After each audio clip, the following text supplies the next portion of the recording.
I think California trying to regulate AI is bullshit. That's my hot take. I think so That's hot. they're trying to regulate something that is going to put them out of business if they actually regulate it. They're going to regulate it in a very poor way because nobody understands what's happening right now, and you shouldn't regulate things as they evolve.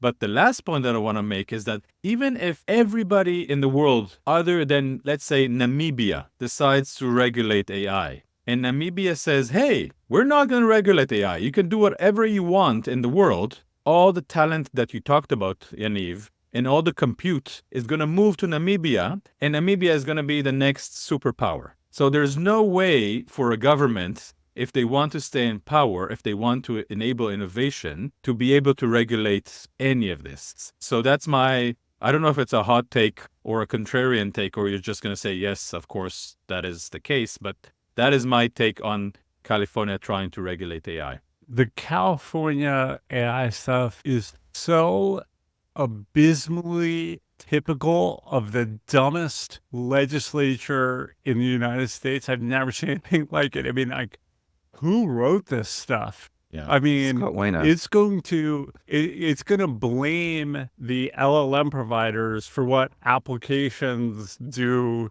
downstream based on the amount of money invested into the platform. You're like, what? Horrible.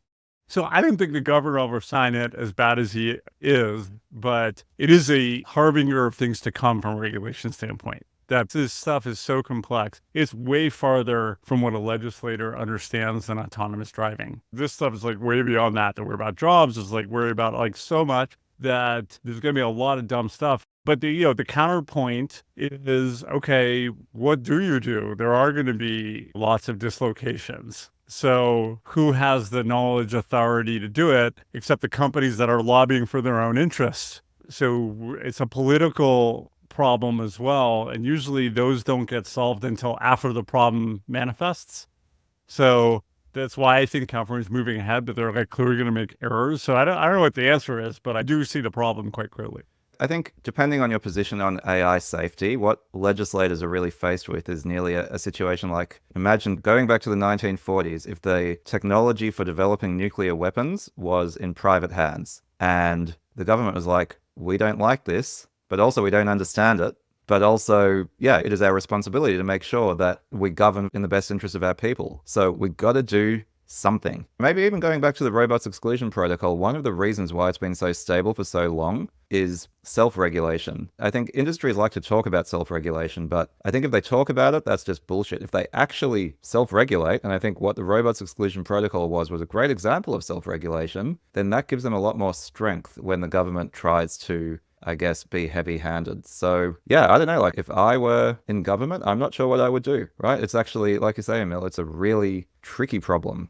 But also, Amir, I wanted to semi-push back, like, when you talked about your hot take. I think it's about right. It's maybe just a little bit too hot. The way I nearly think about it is, you imagine tax havens, right? You've got the Canary Islands and whatever else. And tax havens have existed for a long time where if you establish a business in a certain place, then you get great tax advantages. And of course, that has brought a lot of benefits to those places. It has created distortions in the global economy. But what it hasn't done is cause a complete draining of all talent, of all capital to those locations. Like using your Namibia example, right? It's not like all businesses in the world operate in the Canary Islands, right? A lot of them operate in the United States, in the UK, in France, in places where there is a lot of tax, where there is a lot of regulation. But what it will do is it will cause these distortions and it will make things less effective. But yeah, I think the biggest tragedy of AI regulation would be, as is quite likely, it does very little to reduce the risks, but simply slows down a lot of the good stuff.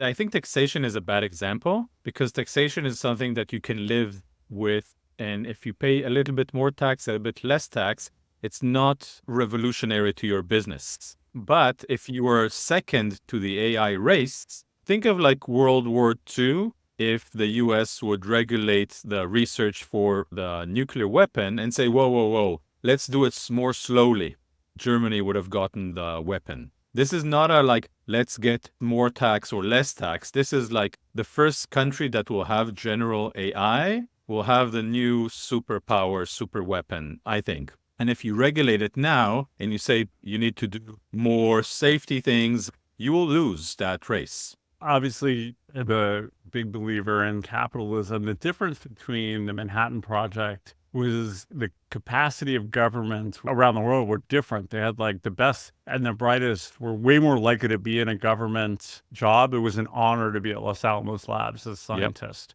It was the top of the field. That's no longer the case. To be at DARPA versus to be at OpenAI, not only financially, but just stature-wise. So those eras are gone. I'm not asking for the bygone eras. Those are gone. But I do lament the fact in some ways that therefore no one government understands how to deal with the AI questions at all. And you see this crazy California stuff. And then people go like, you know what, government you shouldn't touch this because they're just going to mess it up. And so you get back to this, okay, is it a consortium self-regulation idea? I don't know. There's always going to be someone else who will do more than you will for money, like you said in your Namibia example. So it's a hard set of problems. Okay, so I think the conclusion we have here is we're all fucked. So great. We're fucked as long as there's not good intentions. And I think there's still a lot of good intentions. I worry less about the AIs are going to like fire the nuclear weapons themselves.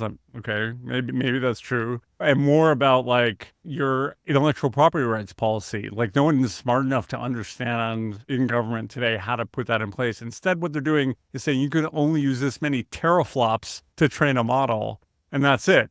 Now, that model could be training biological weapons. We don't know, but that's how we're limiting it. And you're like, this is crazy. So that's what I was saying. I don't think we're effed yet. Maybe my final thought would be, yes, it's a very difficult time. It requires a lot of skill in governing. And although I know there are some differences in political views here, I think one thing we can agree on is we do not have the best and the brightest in general governing most of the important countries on Earth. And that's really sad. And it's not a good time to have such a low level of competence in government starting at the very top.